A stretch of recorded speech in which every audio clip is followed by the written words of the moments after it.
This section is going to be hard, as if the first two weren't. We're going to do three things. First, I want to talk a little bit about the question that we're going to work on that came up for me as I was working on this social change collection. Second, armed with those questions, I'm going to send you all to explore the social change website and all the resources and features that are there.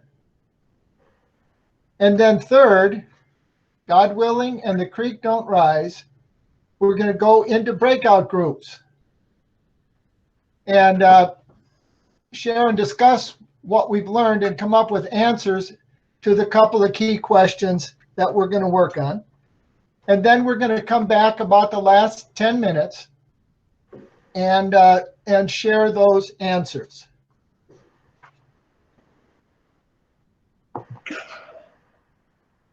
Now it says in the instructions, maybe read The Snout or Mary Oliver's Wild Geese or Song of a Man Who Has Come Through. But I'm going to skip that part just to say, with this technology, I have an old friend who years ago said, the images that I grew up with were more appropriate for living in the time of Julius Caesar than for living in the 20th century.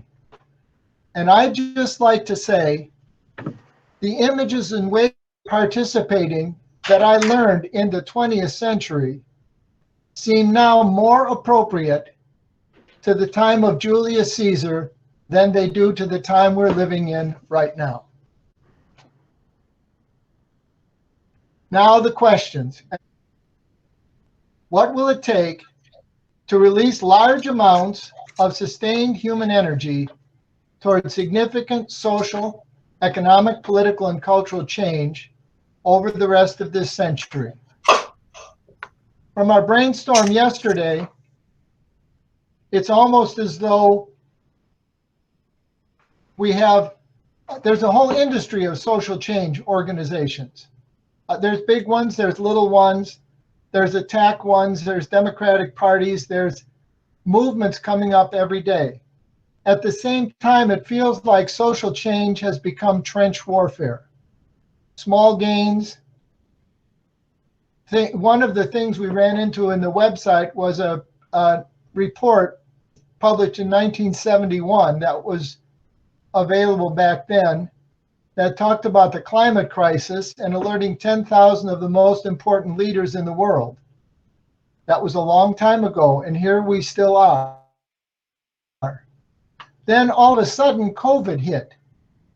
And we looked around, and there was this amazing release of human energy. People suddenly doing things that weren't normal, whether that was double shifts by healthcare workers or people just staying home, or business owners closing their business. Where did that energy come from? And what kind of energy is going to be needed to sustain the sort of social change that are going to be needed?